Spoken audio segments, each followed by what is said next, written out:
9માં વક્રીભવન વિશે જાણીશું। હવે પરાવર્તન આપણે જોયું કે પરાવર્તનમાં જો આપણી પાસે એક સમતલ સપાટી હોય તો આ આપણી પાસે જો આપાત કિરણ હોય એ પરાવર્તન પામે એટલે કે આવી રીતે આ આપાત કિરણ ને આ આપણી પાસે પરાવર્તિત કિરણ। આજે આપણે ભણવાના છે વક્રીભવન વિશે। ઓકે, વક્રીભવનમાં આપણી પાસે બે સપાટી હોય। યાદ રાખજો, પરાવર્તન માટે અરીસો જરૂરી છે। અરીસામાં થાય છે પરાવર્તન। વક્રીભવન માટે આપણે જે માધ્યમ અથવા તો પદાર્થ લેવાના છે એ પારદર્શક હોવો જરૂરી છે। જો આપણે વક્રીભવન સમજીએ તો સૌથી પહેલા આપણે એક આપાત કિરણ દોરી દઈએ। ઓકે, તો આપણે આ જે સપાટી છે બે માધ્યમ, ધારો કે આ માધ્યમ ઉપર હવા છે ને નીચે છે પાણી। હવે આપણને ખબર છે કે હવાની સરખામણીમાં પાણી ઘટ્ટ માધ્યમ છે અને હવા પાતળું માધ્યમ છે। હવે સપાટી ઉપર આપણે લંબ દોરવો પડે, તો લંબ દોરીએ તો અહીંયા આપણી પાસે આવી ગયો આપાત કોણ। હવે વક્રીભવનને કારણે કેમ કે પાતળા માધ્યમમાંથી આપણે ઘટ્ટ માધ્યમમાં જાય તો આપણે એવું જોતા હતા કે આ કિરણ આપણે એવું ધારીએ કે ધારો કે સીધો જાય, પણ આ પાતળું માધ્યમ અને આ ઘટ્ટ માધ્યમ હોવાને કારણે અહીં આપાત પ્રકાશનું કિરણ થોડું ત્રાસું પડે છે અને એ જે લંબ સાથે ખૂણો બનાવે એને આપણે આર વડે દર્શાવીશું। તો આ પરાવર્તનનો કિસ્સો છે અને આ વક્રીભવનનો કિસ્સો છે। પરાવર્તનમાં કિસ્સામાં આપાત પ્રકાશ એ જ માધ્યમમાં પાછો જાય એને આપણે પરાવર્તન કહેતા હતા। વક્રીભવનના કિસ્સામાં આપાત પ્રકાશ જ્યારે બે માધ્યમની છૂટી પાડતી સપાટી પર આપાત થાય એટલે આપણી આ લાઈન છે એ બે માધ્યમોને છૂટી પાડતી સપાટી છે। એક સપાટી છે તેમાં હવા અને બીજી સપાટી છે પાણી। હવાની સાપેક્ષમાં પાણી ઘટ્ટ કહેવાય અને હવા કેવી કહેવાય? પાતળી। તો આપણે બે માધ્યમને છૂટી પાડતી રેખા પર જ્યારે આપાત પ્રકાશ આપાત થાય છે ત્યારે પ્રકાશનું કિરણ થોડું વાંકું વળે છે, એટલે જે એનો જે પથ હોવો જોઈએ એના પર જતો આ ડોટ ડોટ ડોટ ડોટ પથ બતાવેલો છે એ ધારો કે આપણી પાસે બંને એક જ જેવા માધ્યમ હોય ત્યારે કિરણ આપણે આમ જાય એ આપણે ગણી શકીએ, પણ અહીંયા પાતળું માધ્યમ અને અહીંયા ઘટ્ટ માધ્યમ હોવાને કારણે આપાત પ્રકાશ થોડો વાંકો વળે અને ત્રાસો થાય, અને ત્રાસો થાય ત્યારે આપણે લંબ સાથે જે ખૂણો બનાવે તેને કહેવાય વક્રીભવન, અને એ ખૂણો શું છે આપણી પાસે આર। યાદ રાખજો, ઇંગ્લિશમાં પરાવર્તનને રિફ્લેક્શન કહેવામાં આવે અને વક્રીભવનને રિફ્રેક્શન કહેવામાં આવે છે। જેવી રીતે પરાવર્તનના નિયમો હતા તેવી રીતે વક્રીભવનના બી નિયમ છે। તો નિયમ નંબર 1, આપાત કિરણ સપાટીને દોરેલો લંબ અને વક્રીભૂત કિરણ એક જ સમતલમાં હોય છે। આપાત કિરણ સપાટીને દોરેલો લંબ અને વક્રીભૂત એક જ સમતલમાં આવેલા હોય છે।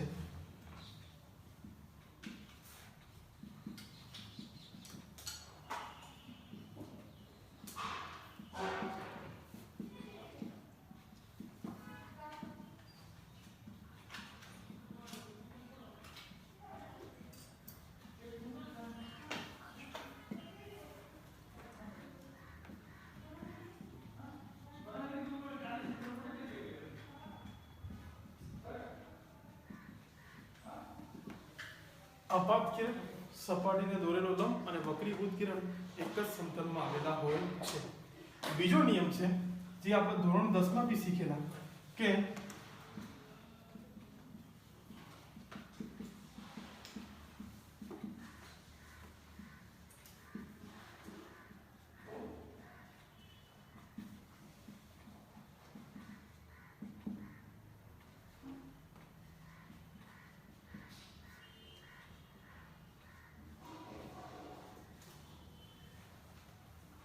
આપાત કોણના સાઇન અને વક્રીભૂત કોણના સાઇન આ બંનેનો ગુણોત્તર અચળ રહે છે જે વક્રીભવનનો બીજો નિયમ કહે છે. આપાત કોણનો સાઇન સાઇન આઈ, વક્રીભૂત કોણનો સાઇન આર, આ બંનેનું ગુણોત્તર અચળ રહે છે, જેને આપણે n21 વડે દર્શાવીશું.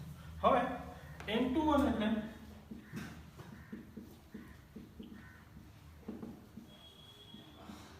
n2/n1. n એટલે વક્રીભવનાંક અને 2 એટલે મધ્યમ 2 નો વક્રીભવનાંક અને 1 એટલે કે મધ્યમ 1 નો વક્રીભવનાંક. એટલે 1 ની સાપેક્ષ 2 નો વક્રીભવનાંક એટલે કે sin i sin r n2 ની જગ્યાએ ઉપર n2 ભાગ્યા n1. હવે આપણે ચોગડી ગુણાકાર કરતા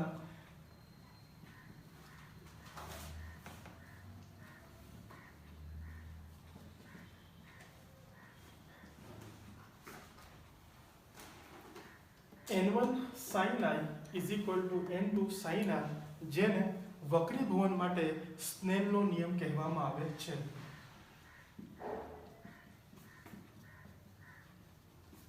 એટલે જ્યારે આપણે વક્રીભવનના દાખલા ગણીશું ત્યારે આપણે સ્નેલના નિયમનો ઉપયોગ કરીશું. તો વક્રીભવનના બે નિયમ થઈ ગયા. એક, આપાત કિરણ સપાટીને દોરેલો લંબ અને વક્રીભૂત કિરણ એક જ સમતલમાં આવેલા હોય છે. બીજું કે આપાત કોણનો sin i અને વક્રીભૂત કોણના sin r બંનેનો ગુણોત્તર અચળ રહે છે. એટલે કે n21 ની જગ્યાએ n2/n1 એટલે કે sin i ભાગ્યા sin r n2/n1 ચોકડી ગુણાકાર કરતા n sin i સાથે આવે છે અને sin r n2 સાથે આવે છે, જેનો વક્રીભવન માટે સ્નેલનો નિયમ. ઓકે, હવે વક્રીભવનમાં ધોરણ 10 માં જે આપણે શીખી ગયેલા કે આપણી પાસે કાચનો લંબઘન એક સ્લેબ એટલે કે કાચનો ટુકડો હોય અને કાચ એક પારદર્શક માધ્યમ છે. એમાં વક્રીભવનને કારણે શું થાય તો આપણે સમજી લઈએ કે ધારો કે અહીંથી મેં આપાત કિરણ અહીંયા આપાત કર્યો આપણે, તો અહીંયા આપણે સપાટીને એક લંબ દોરવો પડે અને આ આપાત કિરણ જો સીધું જાય તો આપણે આવી રીતે દોરી શકીએ. હવે આને ટપકાવાળું બતાવે કેમ કે આ હવા માધ્યમ છે અને અહીંયા છે આપણી પાસે કાચ ઘટ માધ્યમ છે, આ પાતળું માધ્યમ છે. તો આપણે ભણી ગયા આ જે લંબ દોર્યું તો પાતળા માધ્યમમાંથી પ્રકાશનું કિરણ જ્યારે ઘટ માધ્યમમાં જાય ત્યારે થોડું ત્રાસું થાય. હવે ત્રાસું થશે, અહીંયા આપણે r1 લખીશું. તો ત્રાસું થાય એટલે આ કિરણ આપણી પાસે અહીંયા આવે. અહીંયા આપણે બીજો લંબ દોરતા. હવે આપાત કિરણ આ થઈ ગયું, અહીંયા આપણે વક્રીભૂત કોણ લખીશું r2. હવે પાછું પાતળા માધ્યમમાંથી ઘટ માધ્યમમાંથી પ્રકાશનું કિરણ ક્યાં જશે? પાતળા માધ્યમમાં. એટલે એ કિરણ આને સમાંતર થઈ જશે. સમજવાની ટ્રાય કરજો. સૌથી પહેલા પ્રકાશનું કિરણ હવામાં છે એટલે કે પાતળા માધ્યમમાં છે અને કાચનું માધ્યમ ઘટ માધ્યમમાં છે. સૌથી પહેલા કિરણ પાતળા માધ્યમમાંથી ઘટ માધ્યમમાં જાય. ધારો કે આપણે અહીંયા બિંદુ આપીએ a. ઓકે, આ બિંદુ પાસે જાય તો વક્રીભવનને કારણે આપણે સમજી ગયા કે વક્રીભૂત કિરણ થોડું ત્રાસું થાય. આ સીધું દર્શાવેલું છે એક આપણું વાસ્તવિક કિરણ છે કે જો કોઈ પાતળું અને ઘટ ન હોય, એક જ જેવું માધ્યમ હોય તો સીધું જાય, પણ અહીંયા પાતળું અને ઘટ માધ્યમ હોવાથી અહીંયાથી વક્રીભૂત કિરણ આ બાજુ આવશે. ધારો કે આપણે નામ આપીએ b. અહીંયા વક્રીભૂત કિરણ r1 અને અહીંયા વક્રીભૂત કિરણ શું થઈ ગયું? r2. હવે r2 પર અહીંયા ઘટ માધ્યમ છે અને આ હવા એટલે પાછું કેવું છે? પાતળું માધ્યમ. એટલે પાછું પ્રકાશનું કિરણ ઘટ માધ્યમમાંથી પાતળા માધ્યમમાં જાય તો આવી રીતે અહીંયા ત્રાસું થશે. પણ જે પહેલા કિરણનો જે પથ હતો અને આ બીજું કિરણ જે વક્રીભવન પામીને બહાર નીકળ્યો, આ બંને એકબીજાને સમાંતર કહેવાય. એને આપણે કહેતા હતા લેટરલ શિફ્ટ, જે ધોરણ 10 માં આપણે એનો અભ્યાસ કરેલો હતો. હવે બીજું ઉદાહરણ લઈએ. ધારો કે આપણી પાસે પાણીની ટાંકી છે. આ તો આપણે બધાએ જોયું જ હશે કે પાણીની ટાંકીમાં જો પાણી ભરેલું હોય ને ઉપરથી આપણે એને જોઈએ તો આપણને એની સાચી ઊંડાઈ ખબર પડતી નથી. એનું બી કારણ જોઈ લઈએ કે સમજી લો કે આપણી પાસે આટલા લેવલ સુધી પાણી ભરેલું છે. ઓકે, અહીંયા પ્રકાશનું કિરણ આપત થાય એટલે સમજી લો કે અવલોકનકાર આપણી પાસે આ બાજુએ છે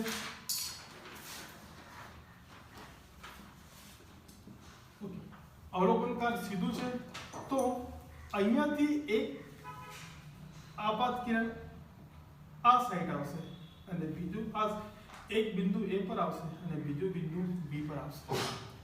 પણ પાણી ઘટ માધ્યમ છે, ઉપર હવા, અહીંયા પાણી. તો હવા અને પાણી એટલે પ્રકાશનું કિરણ ઘટ માધ્યમમાંથી પાતળા માધ્યમમાં જાય તો આપણે જોઈ ગયા કે એનો આપાત કિરણ થોડું ત્રાસું થાય તો આવી રીતે અહીંયા આ કિરણો ત્રાસા થશે. પણ જો આપણે એક સમતલ અને લંબ દોરીએ તો જ્યાંથી વક્રીભવન થાય ત્યાંથી એ અને એ બિંદુ પર આપણે ટપકાવાળી રેખાઓ દોરતા અહીંયા જો એની ઊંચાઈ આપણી પાસે કુલ ઊંચાઈ આપણી પાસે h હોય તો આ આભાસી ઊંચાઈ એને આપણે h' વડે દર્શાવી શકીએ. એનો મતલબ એ થયો કે જ્યારે આપણે ઉપરથી પાણી ભરેલી ટાંકીનું અવલોકન કરીએ છીએ ત્યારે સપાટી O છે પણ આ વક્રીભવનના કારણે આપણાને ઉંચકાયેલી દેખાય છે કે જેને આપણે O' વડે દર્શાવીશું. બીજી એક રસપ્રદ ઘટના વક્રીભવનની છે કે આપણી પૃથ્વી સૂર્યાસ્ત અને સૂર્યોદયના સમયે શું થાય કે સૂરજ ઉગે તેના 2 મિનિટ વહેલો દેખાય આપણને અને સૂર્યાસ્ત વખતે સૂર્ય આથમે તો 2 મિનિટ પછી પણ આપણને સૂર્ય દેખાય છે. એ હકીકતમાં વક્રીભવનને કારણે છે. આપણે જાણીએ છીએ કે સૂર્ય ઉગતો નથી અને સૂર્ય ડૂબતો નથી. સૂર્યની ફરતે પોતાનું એક રાઉન્ડ પૂરું કરે, પોતાની ધરી પર એક રાઉન્ડ પૂરું કરે એટલે એક દિવસ થાય. સૂર્યની ફરતે એક ચક્કર મારે ત્યારે 1 વર્ષ થાય. હવે આપણે બીજી ભાષામાં એવું કહી શકીએ કે ધારો કે આ પૃથ્વીની ક્ષિતિજ છે. ઓકે, તો આપણે શબ્દ એવો વાપરીશું કે સૂર્ય જ્યારે ક્ષિતિજને પાર કરી જાય તો વાતાવરણીય વક્રીભવનને કારણે, કેમ કે વાતાવરણ એક માધ્યમ આવેલું છે અને અહીંયા જો આપણે કોઈ અવલોકનકારને ધારીએ તો વાતાવરણીય વક્રીભવનને કારણે આપાત કિરણ વાતાવરણ પાસે વક્રીભૂત થઈને અવલોકનકારને દેખાય. એટલે સૂર્યોદય વખતે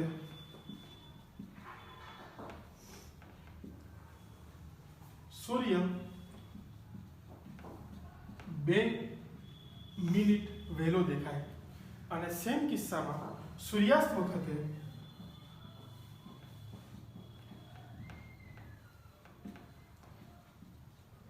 સૂર્ય 2 મિનિટ સુધી ક્ષિતિજને ઓળંગ પાર કરી ગયા પછી પણ 2 મિનિટ સુધી આપણને દેખાય છે. તો આ બધી ઘટનાઓ વક્રીભવનને કારણે હતી. અને પરાવર્તન અને વક્રીભવનના જે મેઇન મુખ્ય નિયમો હતા તેના વિશે પાછું આપણે રિવિઝન કરી લઈએ. પરાવર્તનમાં આપાત કોણ અને પરાવર્તિત કોણ સરખા હોય છે. આપાત કોણ, પરાવર્તિત કોણ ને સમતલને દોરેલું લંબ એક જ સમતલમાં આવેલા છે. તેવી જ રીતે વક્રીભવનમાં કે જ્યારે 2 માધ્યમોને છૂટી પાડતી સપાટી આગળ પ્રકાશનું કિરણ આપાત થાય તો પ્રથમ આપણે એને જોઈ શકીએ કે પાતળા માધ્યમમાંથી જો ઘટ માધ્યમમાં આવે તો વક્રીભૂત કિરણ થોડો ત્રાસું થાય. આ અંગેનો પ્રયોગ તમે તમારા ઘરે બી કરી શકો છો.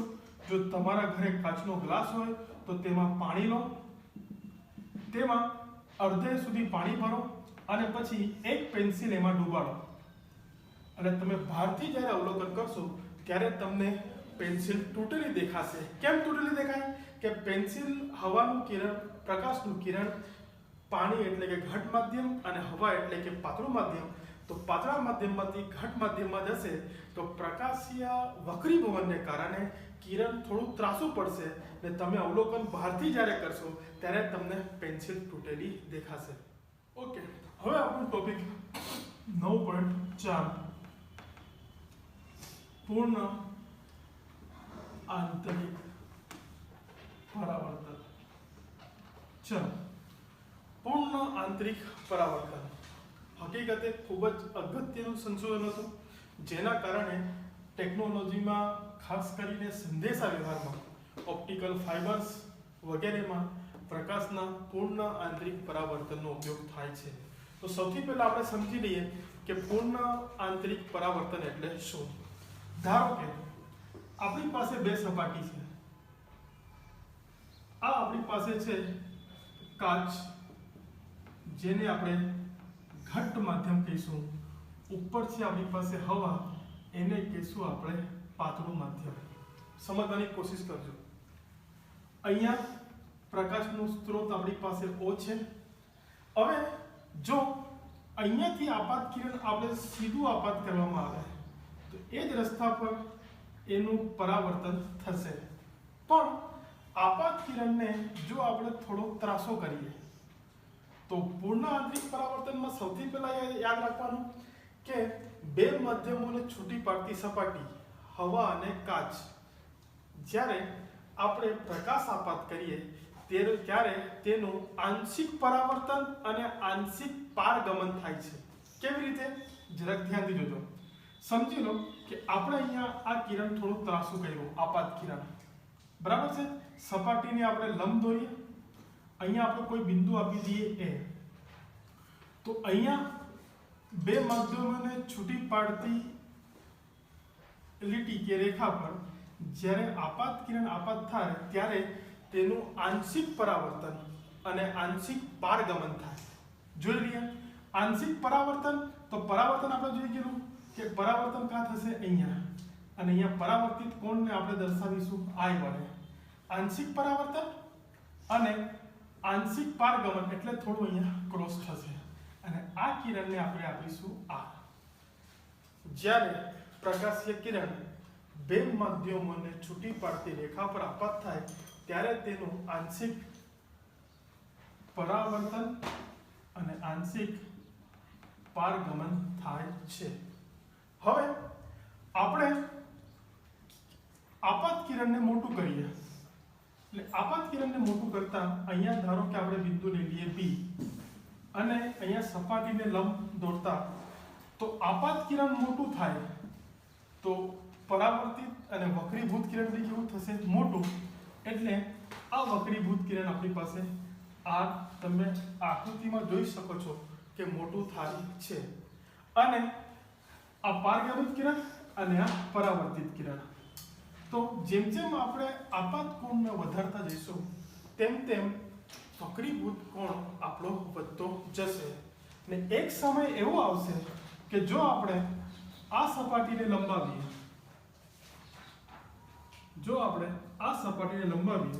તો અહીંથી આપાત કિરણ સપાટીને લંબ, અહીંયા બિંદુ આપી દઈએ આપણે C. આ આપણું શું થઈ ગયું? આપાત કિરણ I. વક્રીભૂત કોણ સપાટીને અહીંયા 90 નો ખૂણો બનાવે અથવા તો π/2 નો ખૂણો બનાવે. હવે કોઈ જાતનું વક્રીભવન થતું નથી. નિયમ એ હતો આપાત કોણ વધારતા જઈએ તેમ તેમ વક્રીભૂત કોણ વધતો જાય ને વક્રીભૂત કિરણ જ્યારે 90 અંશ અથવા તો π/2 જેટલો ખૂણો બનાવે એને આપણે IC એટલે કે ક્રાંતિ કોણ વડે ઓળખીશું. કે જ્યારે વક્રીભૂત કોણ સમતલના લંબ સાથે π/2 90 ડિગ્રીનો ખૂણો બનાવે તો એને આપણે IC એટલે કે ક્રાંતિ કોણ કહીશું. હવે ક્રાંતિ કોણ પછીના કિસ્સામાં વક્રીભવન થતું નથી. એટલે ક્રાંતિ કોણ પછી એટલે કે વક્રીભૂત કોણ 90 ડિગ્રી થાય તેના પછીના કિસ્સામાં આપાત કિરણ સપાટીને દોરેલો એ પ્રકાશનું સંપૂર્ણ પરાવર્તન થાય છે, જેને કહેવાય છે પૂર્ણ આંતરિક પરાવર્તન.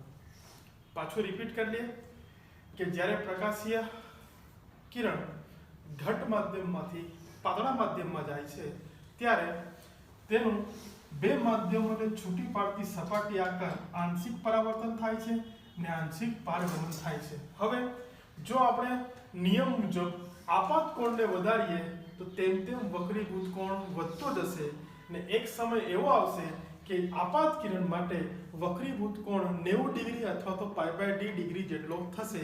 તેને આપણે કહીશું ક્રાંતિ કોણ. ને ક્રાંતિ કોણ પછીના કિસ્સામાં જો આપણે આપાત કિરણનો આપાત કોણ વધારીએ તો પ્રકાશ વક્રીભૂત થતું નથી, એટલે કે પ્રકાશનું સંપૂર્ણ પરાવર્તન થાય છે, જેને પૂર્ણ આંતરિક પરાવર્તન કહે છે.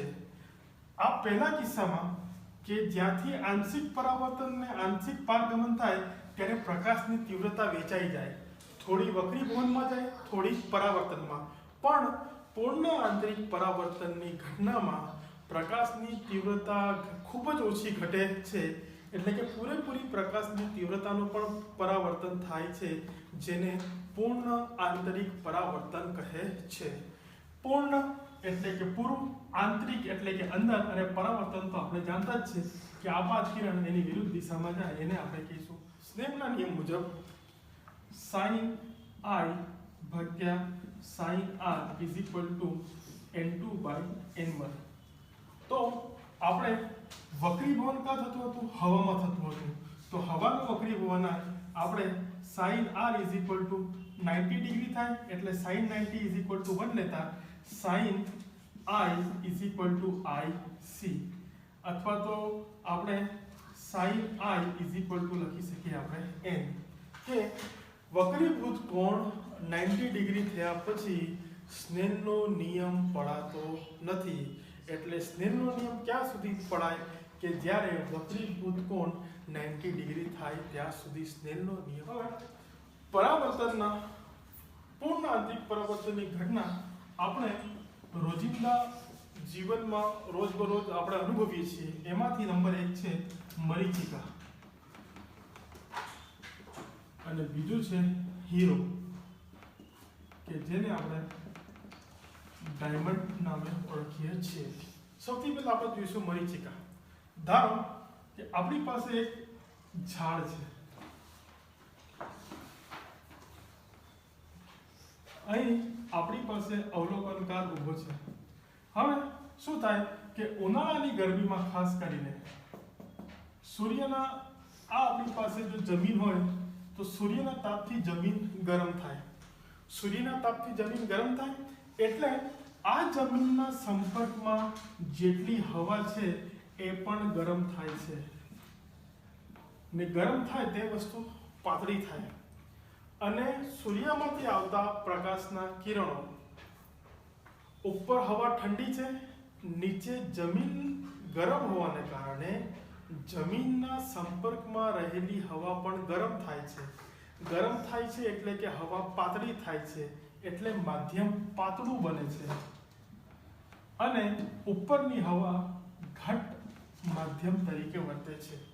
તો જ્યારે પ્રકાશના કિરણો ઘટ માધ્યમમાંથી પાતળા માધ્યમમાં અવલોકનકાર સુધી પહોંચે તો સતત વક્રીભવન થઈને અવલોકનકારની આંખ સુધી પહોંચે છે.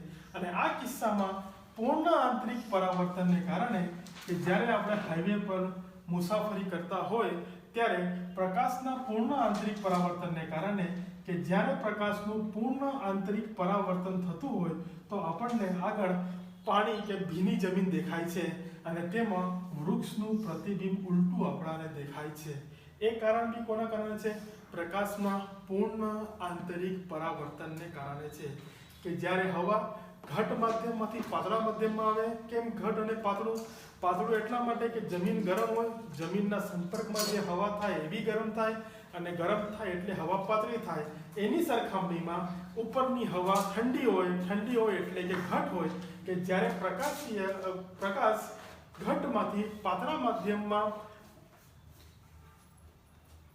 જ્યારે પ્રકાશ ઘટ માધ્યમમાંથી પાતળા માધ્યમમાં પસાર થાય છે ત્યારે આપણે અગાઉ જોઈ ગયા તે મુજબ તેનું પૂર્ણ આંતરિક પરાવર્તન થાય છે. અને પૂર્ણ આંતરિક પરાવર્તનને કારણે કે જ્યારે આપણે રોડ પર મુસાફરી કરતા હોય ત્યારે આપણને મૃગજળ તરીકે આપણે ઓળખીએ છીએ કે એક પ્રકાશનું કિરણ પૂત દેખાય છે, પણ આપણે તેને પાણીની સપાટી ધારી લઈએ છીએ, ને તેમાં વૃક્ષનું પ્રતિબિંબ પણ ઘણી વખત આપણને દેખાય છે. બીજું ઉદાહરણ છે આપણી પાસે હીરો. તો હીરાનો શેપ એવી રીતે કટ કરવામાં આવે છે કે જેમાંથી પ્રકાશ જો આપાત થાય તો હીરાને જે કટ કરવામાં આવે છે, જે શેપ આપવામાં આવે છે, એના કારણે આપાત પ્રકાશ બહાર નીકળતું નથી, એ અંદર જ પૂર્ણ આંતરિક પરાવર્તન કરતો જાય છે અને તેના કારણે આપણાને હીરો ચળકાટવાળો દેખાય છે. Okay, thank you very much.